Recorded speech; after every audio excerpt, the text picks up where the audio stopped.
Primero de todo quiero agradecer a todos ustedes que han dado este testimonio de trabajo, de escucha, de búsqueda, de buscar poner en práctica este espíritu sinodal que estamos aprendiendo quizás a fijar y que todavía no atinamos a completarlo, pero estamos en un buen camino.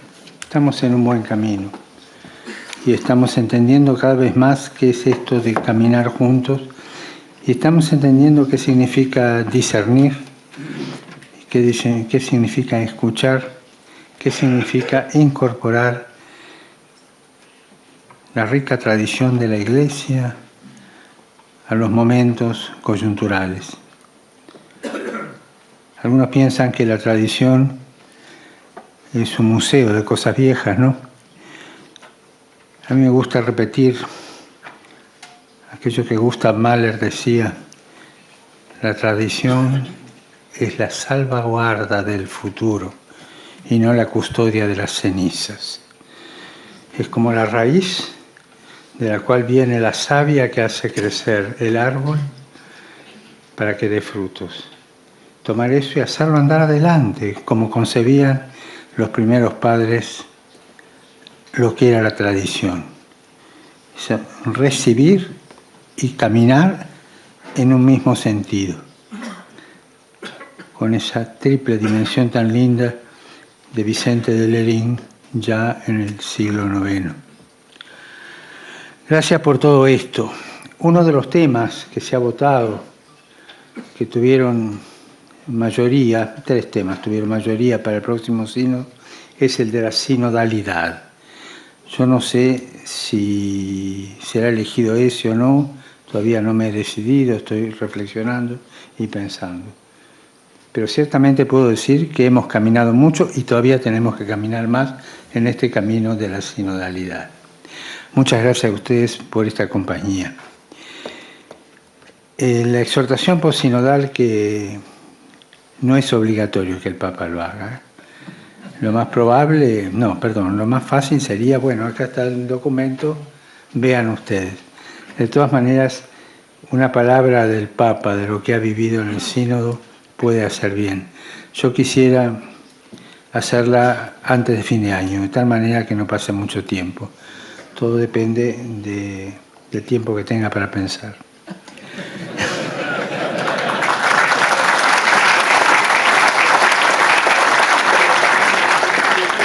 Hablamos de 4 dimensiones, ¿no es cierto?, que había. En la dimensión cultural la hemos trabajado, hablamos de inculturación, de valoración de la cultura, y eso con una fuerza muy grande.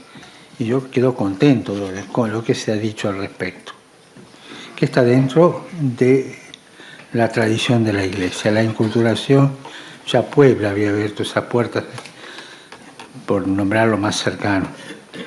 Segundo, la dimensión ecológica, que quiero acá rendir homenaje a uno de los pioneros de esta conciencia dentro de la Iglesia, que es el patriarca Bartolomeo de Constantinopla. Fue de los primeros que abrieron camino para crear esta conciencia. Y después de él, tantos lo han seguido y con esa inquietud y cada vez con aceleración de progresión geométrica del equipo de París, y siguieron los demás encuentros. Ahí nació Laudato Si como una inspiración en la que trabajó tanta gente, trabajaron científicos, teólogos, pastoralistas. Bueno, esta conciencia ecológica que va adelante y que hoy nos denuncia un camino de explotación compulsiva, de destrucción, en la cual la Amazonia es uno de los puntos más importantes de esto. Es un símbolo, yo diría, esta dimensión ecológica en la que se nos juega el futuro, ¿no es cierto?, en las manifestaciones hechas por los jóvenes, ya sea en el movimiento de Greta o de otros. Los chicos salían con el cartel: el futuro es nuestro, o sea, no decidan ustedes por nuestro futuro, es nuestro. Ya la conciencia del peligro ecológico que hay. Con eso, evidentemente, no solo en la Amazonia, ¿no? En otros lugares, el Congo es otro punto, otros sectores, en mi patria está en el Chaco, la zona del impenetrable también, que es pequeño, pero también conocemos esto de alguna manera. Junto a la dimensión ecológica está la dimensión social de la cual hablamos, que ya no es solo lo que se explota salvajemente, lo creado, la creación, sino las personas. Y en Amazonia aparece todo tipo de injusticias, destrucciones de personas,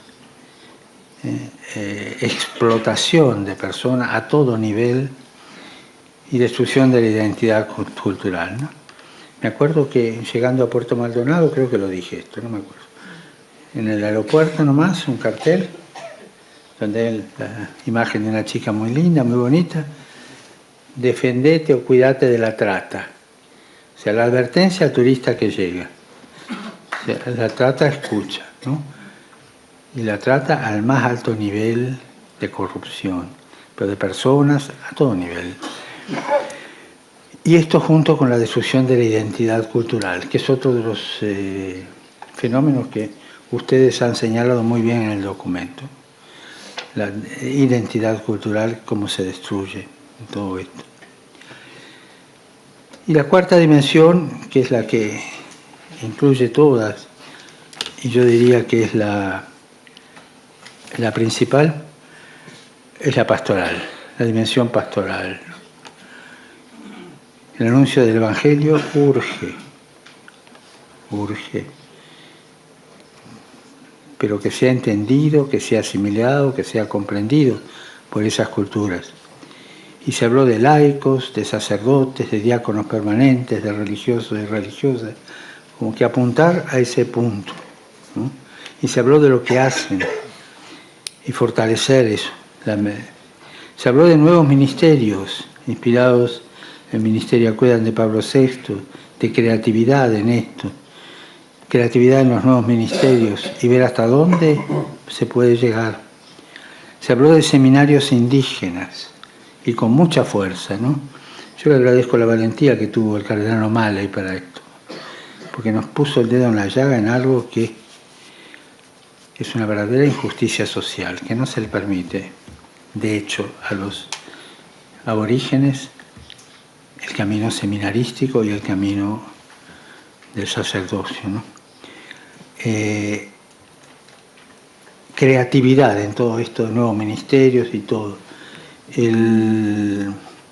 Asumo el pedido de rellamar a la comisión o quizás abrirla con nuevos miembros para seguir estudiando cómo existía en la iglesia primitiva el diaconado permanente. Ustedes saben que llegaron a un acuerdo entre todos que no era claro, ¿no? Yo entregué eso a las religiosas, a la Unión General de Religiosas, que fue la que me pidió hacer la investigación, se lo entregué, y ahora cada uno de los teólogos está con su línea buscando, investigando en eso. Yo voy a procurar rehacer esto con la Congregación para la Doctrina de la Fe y asumir nuevas personas en esta comisión, y recojo el guante que han puesto por allí y que seamos escuchadas. Recojo el guante.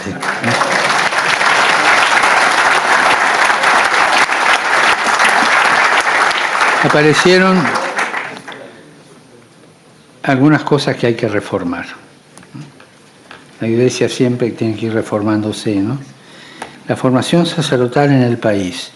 En algunos países, oí decir, ¿no? En un grupo se dijo, o acá se dijo una vez, que yo haya escuchado, que se notaba cierta falta de celo apostólico en el clero. de la zona no amazónica respecto a la zona amazónica. Con el cardenal Filoni hemos tenido dificultades cuando una congregación religiosa deja un vicariato de encontrar sacerdotes de ese país que tomen el vicariato, ¿no? No, claro, yo no soy para eso. Con eso hay que reformarlo, ¿no? La formación sacerdotal en el país, que es universal y que hay una responsabilidad de hacerse cargo de todos los problemas de países geográficos, digamos, de esa conferencia episcopal. Pero reformar eso, que no exista la falta de celo. Lo mismo algunos, recuerdo dos, señalaron el tema que quizás no se vea la falta de celo tan fuerte, perdón, haya falta de celo, fuerte o no, pero en jóvenes religiosos, como una cosa que hay que tener en cuenta. Bueno, los jóvenes religiosos tienen una vocación muy grande y hay que formarlos en el celo apostólico para ir a la frontera. Sería bueno que en el plan de formación de los religiosos existiera una experiencia de un año o más en regiones limítrofes. Lo mismo, y esto es una sugerencia que he recibido por escrito, pero ahora la digo, que en el servicio diplomático de la Santa Sede, en el currículum de servicio diplomático, los jóvenes sacerdotes al menos pasen un año en tierra de misión, pero no haciendo el tirocinio.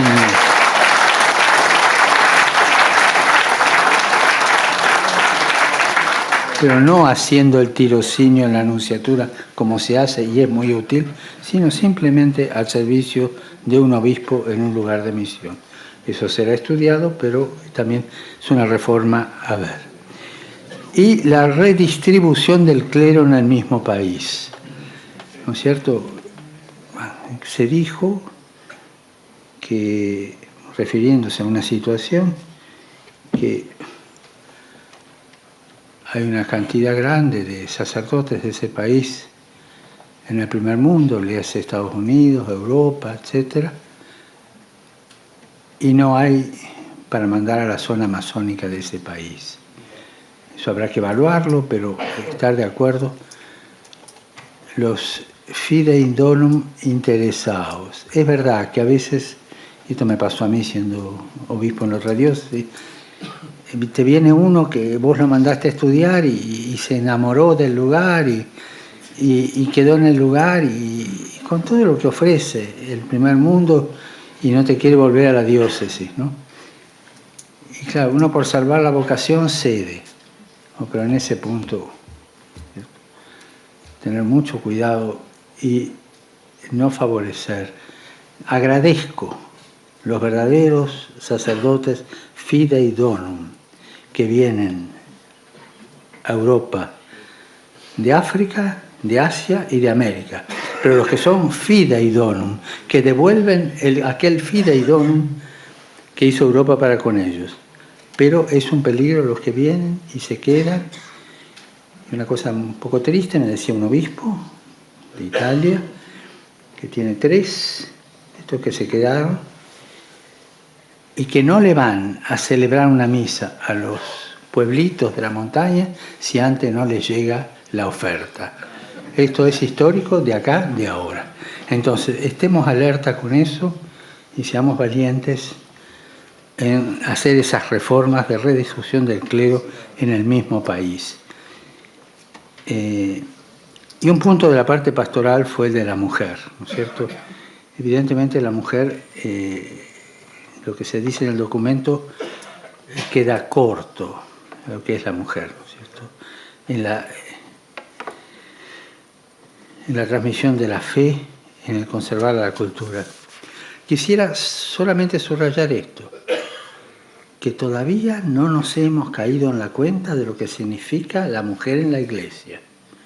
Y por ahí nos quedamos solamente en la parte funcional, que es importante, que tiene que estar en los consejos, en todo lo que se dijo, eso sí. Pero el papel de la mujer en la Iglesia va mucho más allá de la funcionalidad. Y eso es lo que hay que seguir trabajando. mucho más radical. Después se habló de reorganizaciones, se hace al final del documento, y vi que a algunos por los votos no les parecía. Organismos de servicio, siguiendo la REPAN, sea una especie de, no sé, que la REPAN tenga más consistencia, una especie de clara masónica, de cara masónica, no sé, de progresar en la organización, progresar en las semiconferencias episcopales. O sea, hay una conferencia episcopal del país, pero también hay una semiconferencia episcopal parcial de una zona. Y eso se hace en todos lados. Acá en Italia está la conferencia episcopal lombarda. O sea, hay países que tienen conferencias episcopales sectoriales. ¿Por qué no los países que tienen amazónica hacer pequeñas conferencias episcopales amazónicas que pertenecen a la general, pero trabajan su trabajo? Ir organizando esa estructura de tipo REPAN, tipo CELAM, amazónico, no sé, ir abriendo, ¿no es cierto? Se habló de una reforma ritual, abrirse a los ritos, esto está dentro de las competencias de la Congregación para el Culto Divino y puede hacerlo siguiendo los criterios, y en eso sé que lo pueden hacer muy bien y hacer las propuestas necesarias que la inculturación quede, pero siempre jueguen al desborde, siempre más allá, ¿no es cierto? No solo organización ritual, organización de otro tipo, no sé, lo que vaya inspirando el Señor. De las 23 iglesias con rito propio que se mencionaron en el documento, que fueron saliendo al menos en los predocumentos, creo que al menos 18, si no 19, son además iglesias sui iuris, que empezaron de chiquito, y bueno, ir armando tradiciones hasta donde el Señor nos lleve, no tenerle miedo a las organizaciones que custodian una vida especial. Siempre con la ayuda de la Santa Madre Iglesia, Madre de todos, que nos va guiando en este camino para no separarnos. No le tengan miedo. Y respecto a la organización de la Curia Romana, también una contribución. Me parece que hay que hacerlo, y yo hablaré ya cómo hacerlo con el cardenal Turson, abrir una sección amazónica dentro del dicasterio de la promoción humana e integral. De tal manera que, como no tiene trabajo, le doy más. Quiero, además de agradecerle a ustedes, que ya lo hice, agradecer a todos los que trabajaron fuera, sobre todo de esta sala, bueno, a los secretarios que nos han ayudado aquí, a la Secretaría Escondida, a los medios, al equipo de difusión, a los que prepararon los encuentros y las informaciones, los grandes escondidos que hacen posible que una cosa vaya adelante, ¿no? La famosa regia, ¿no es cierto?, que nos ha ayudado tanto, ¿no? A ellos un agradecimiento también.